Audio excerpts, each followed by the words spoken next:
Assalamualaikum warahmatullahi wabarakatuh. Saya Muhammad Zaki Farrozi. Saya dari akuntansi Diploma 3 angkatan 2023. Nah, di sini saya akan menjelaskan tentang assertion management atau assertion management. Nah, pertama, pernyataan manajemen versi Aaron's. Nah, pernyataan manajemen itu intinya kayak janji atau klaim dari pihak manajemen tentang transaksi dan akun, termasuk juga pengungkapan dalam laporan keuangan mereka. Nah, biasanya klaim ini tersirat alias nggak ditulis langsung, tapi ya tetap aja tetap jadi bagian dari laporan. Nah, contohnya misalkan manajemen di Hillsborough Hardware Company bilang kalau misalkan ada uang kas sebesar 827.568 dolar. Nah, di rekening bank perusahaan pada tanggal neraca, kecuali kalau ada info tambahan di laporan keuangan. Nah, manajemen juga bilang uang kas ini nggak dibatasi pemakaiannya, alias bisa dipakai buat operasional biasa. Nah, selain itu, mereka juga mengklaim bahwa semua pengungkapan terkait kas udah akurat dan jelas. Hal ini juga berlaku buat setiap aset, liabilitas, ekuitas pemilik, pendapatan, dan beban dalam laporan keuangan. Nah, jadi pernyataan ini mencakup semua transaksi, saldo akun, sama penyajian dan pengungkapan. Nah, pernyataan manajemen ini langsung berhubungan sama standar pelaporan keuangan yang dipakai perusahaan kayak di US, terus GAAP atau misalkan IFRS. Soalnya standar ini jadi panduan manajemen buat catat dan ungkapin info keuangan dalam laporan mereka. Nah, di bab 1, audit didefinisikan sebagai kegiatan membandingin laporan keuangan sama standar yang berlaku. Makanya buat auditor penting banget paham pernyataan manajemen ini biar audit itu yang mereka audit itu tepat. Nah, PCAOB ini yaitu standar audit yang berlaku di Amerika Serikat. Bilang kalau manajemen tuh bisa aja secara implisit atau eksplisit bikin pernyataan tentang pengakuan, pengukuran, penyajian, dan pengungkapan elemen-elemen dalam laporan keuangan. Ada 5 kategori pernyataan manajemen yang dijelasin sama PCAOB ini. Yang pertama ada keberadaan atau kejadian. Nah, di sini tuh dia tuh kayak ngecek kalau aset atau utang itu perusahaan emang ada di tanggal tertentu dan transaksi yang dicatat beneran kejadian di periode tersebut. Lalu yang kedua ada kelengkapan. Nah, kelengkapan ini mereka tuh memastikan kayak semua transaksi itu sama akunnya itu harus ada di laporan keuangan, udah disertakan semuanya. Lalu yang ketiga ada penilaian atau alokasi. Nah, pastikan komponen kayak aset, liabilitas, ekuitas, pendapatan, dan beban itu udah tercatat semua dengan jumlah yang sesuai. Yang keempat ada hak dan kewajiban. Nah, pastiin kalau perusahaan emang punya hak atas aset dan utang yang ada emang jadi tanggung jawab mereka pada tanggal tertentu. Lalu yang terakhir yang kelima ada penyajian dan pengungkapan. Nah, penyajian dan pengungkapan ini komponen laporan keuangan udah diklasifikasiin, dijelasin, dan diungkapkan secara tepat. Pernyataan ini mirip-mirip sama yang ada di standar audit internasional dan AISPA. Standar PCAOB ini juga nyediain serangkaian asersi yang bisa dipakai buat semua info laporan keuangan. Standar audit internasional sama AISPA membagi asersi jadi 3 kategori. Yang pertama, pernyataan tentang golongan transaksi dan kejadian buat periode yang diaudit. Yang kedua, pernyataan tentang saldo akun di akhir periode. Yang ketiga, ada pernyataan tentang penyajian dan pengungkapan. Nah, kategori asersi ini yang pertama tuh ada namanya existent atau occurrence. Nah, ini tuh kayak ngecek apakah aset atau utang beneran ada pada tanggal tertentu dan transaksi yang dicatat beneran kejadian, nggak ngarang-ngarang. Yang kedua ada completeness. Nah, semua transaksi dan akun yang harusnya ada di laporan itu beneran disertakan, jangan sampai ada yang ke-skip. Lalu ada valuation and allocation. Nah, nilai aset, utang, ekuitas, atau biaya udah bener atau belum. Nah, harus pas, nggak boleh lebih atau kurang.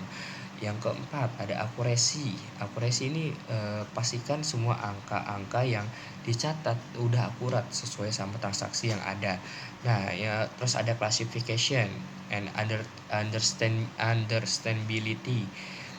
Nah, itu tuh biar transaksi udah masuk kategori yang bener dan dijelasin dengan bahasa yang gampang, yang dipahami, biar nggak bikin bingung. Terus ada right and obligation. Nah, itu mereka tuh ngecek apakah perusahaan beneran punya hak atas asetnya dan beneran punya kewajiban buat utang-utang yang dicantumin. Lalu ada presentation and disclosure. Nah, semua data harus diklasifikasikan dan dijelasin dengan benar. Nah, info penting jangan sampai ditutup-tutupin.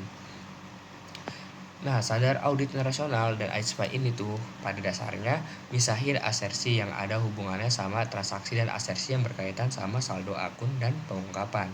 Nah, keduanya juga nambahin asersi lain buat penilaian atau alokasi yang sesuai sama standar PCAOB. Intinya standar ini tuh ngelompokin asersi biar masih nyambung, bisa dikelompokin bareng di table. Nah, pernyataan tentang kelas transaksi dan peristiwa. Nah, manajemen tuh kayak apa ya, kayak bikin pernyataan gitu, kayak soal transaksi dan beberapa kejadian yang tercatat di laporan keuangan, kayak pencatatan penyusutan sama kewajiban pensiun. Kalau ngelihat dari penjelasannya tadi, nah standar internasional dan AISPA punya 3 pernyataan khusus buat penilaian atau alokasi, kayak di standar PCAOB. Eh, apa ya, ada pernyataan akurasi buat ngecek transaksi udah dicatat di angka-angka yang benar. Nah, klasifikasi buat masihin transaksi masuk ke akun yang sesuai dan di cut off, diputusin buat ngecek transaksi dicatat di periode akuntansi yang tepat. Lalu ada pernyataan tentang saldo akun. Nah, standar internasional dan AISPA juga punya 4 pernyataan yang nyangkut sama saldo akun. Nah, ini tuh buat ngecek apakah saldo akun di akhir tahun itu benar-benar ada, lengkap, dan dinilai dan dialokasikan dengan baik dan emang jadi hak atau kewajiban perusahaan. Nah, intinya semua ini tuh langsung nyambung sama 4 dari 5 asersi di standar PCAOB tadi. Nah, ada lagi tentang penyajian dan pengungkapan. Nah, dengan makin ribetnya transaksi sama makin butuhnya pengungkapan yang detail, pernyataan soal penyajian dan pengungkapan ini tuh makin penting. Sementara PCAOB ngasih pernyataan umum buat penyajian sama pengungkapan standar internasional dan AISPA.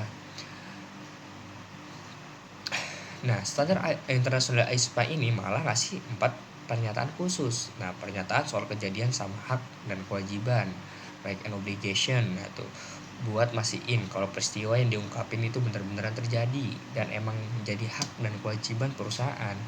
Kayak pas mereka ngungkapin udah ngambil alih perusahaan lain gitu. Terus ada juga pernyataan soal kelengkapan buat ngecek apakah semua pengungkapan itu penting, kayak transaksi sama pihak terkait udah dicatat. Pernyataan soal keakuratan sama penilaian buat ngecek kalau info keuangan udah disajikan dengan wajar sama di jumlah yang tepat, kayak pas ngejelasin kewajiban pensiun yang belum didanai. Nah, terus ada juga punya pernyataan klasifikasi dan pemahaman buat kayak buat mastiin jumlahnya diklasifikasikan dengan benar dan bisa dipahami. Misalnya kayak pengelompokan persediaan. Nah, misal menurut Isa, kalau manajemen ngomong ke auditor, itu kayak laporan keuangan secara keseluruhan udah disajikan dengan benar sesuai standar yang berlaku. Nah, sebenarnya itu pernyataan mereka penuh dengan banyak asersi yang tersembunyi. Nah, pernyataan tersembunyi dari manajemen ini nyangkut ke pengakuan, pengukuran, dan penyajian transaksi saldo akun, dan pengungkapan dalam laporan keuangan. Nah, contoh pernyataan manajemen antara lain yang pertama, itu semua aset di laporan keuangan emang beneran ada, nyata. Nah, yang kedua, semua transaksi penjualan udah dicatat di periode yang pas, yang sama. Nah, persediaan udah dicatat dengan nilai yang sesuai. Terus ada lagi tuh, hutang emang kewajiban yang sah dari entitasnya. Terus ada lagi, semua transaksi yang tercatat emang kejadian di periode yang diperiksa. Terus ada lagi, semua angka disajikan dengan tepat di laporan keuangan. Nah, ini tuh termasuk transaksi, saldo, dan kejadian yang diklasifikasi dengan benar dan dijelasin dengan jelas. Nah, ini juga termasuk pengungkapan yang relevan dan gampang dipahami dalam konteks standar yang berlaku. Nah, terus terakhir itu ada penyajian angka atau pengungkapan kayak nggak nyembunyiin info penting atau bikin info jadi menyesatkan. Nah, menurut IAPI, nah, jadi gini, kalau auditor mau ngecek laporan keuangan biar sesuai sama aturan yang ada, nah mereka tuh perlu bukti yang cukup dan pas. Auditor bakal lihat apakah resiko yang bisa bikin laporan jadi salah, entah itu karena kurang lengkap atau nggak akurat. Nah, terus mereka harus ngeh kalau ada resiko yang bikin laporan keuangan itu secara keseluruhan jadi nggak sesuai. Nah, kalau laporan keuangan udah disusun sesuai aturan, nah berarti pihak manajemen udah ngasih asersi atau pernyataan implisit atau eksplisit tentang pengakuan, pengukuran, dan penyajian dari berbagai transaksi, saldo, dan pengungkapan. Nah, asersi tentang transaksi saldo, akun, dan pengungkapan. Nah, jadi asersi ini tuh yang dipakai auditor tuh buat lihat potensi kesalahan yang mungkin muncul di laporan keuangan. Nah, asersi ini dibagi menjadi beberapa kategori. Yang pertama, ada transaksi dan peristiwa dalam periode yang diaudit. Nah, pertama itu ada keterjadian atau occurrence. Nah, transaksi yang dicatat emang benar-benar kejadian, gak bohong-bohong. Lalu kedua ada kelengkapan atau completeness. Nah, completeness ini semua transaksi yang harusnya dicatat udah masuk semua, nggak ada yang kelewat. Lalu ada keakuratan, akurasi. Nah, angka dan data tentang transaksi udah dicatat dengan benar, nggak ngawur. Lalu ada pisah batas atau cut off. Nah, transaksi dicatat di periode yang benar, nggak kelewat atau kejauhan. Lalu ada klasifikasi atau classification. Transaksi dicatat di akun yang tepat, nggak asal taruh. Terus penyajian atau presentation. Nah, transaksi diatur dengan rapi, nggak numpuk dan mudah dipahami. Lalu yang kedua ada saldo akun dan pengungkapan di akhir periode. Nah, yang pertama ada eksistensi atau existence. Nah, aset dan liabilitas yang dicatat itu beneran ada. Lalu ada hak dan kewajiban, right and obligation. Nah, perusahaan yang mempunyai hak atas asetnya dan harus tanggung liabilitasnya. Yang ketiga ada kelengkapan, completeness. Nah, semua yang perlu dicatat udah masuk, nggak ada yang kelewat. Lalu ada keakurasian, penilaian, dan pengalokasian. Nah, ini nilai aset, liabilitas, dan ekuitas udah bener, nggak lebih dan nggak kurang. Nah, klasifikasi, classification. Nah, saldo dicatat di akun yang tepat. Lalu penyajian atau presentation. Nah, penyajian saldo dan pengungkapan juga udah rapi dan gampang dipahami. Jadi begitu. Terima kasih. Apabila saya ada salah kata, kurang lebih mohon maaf. Bila taufiq wal hidayah. Wassalamualaikum warahmatullahi wabarakatuh. Sampai jumpa di pertemuan selanjutnya.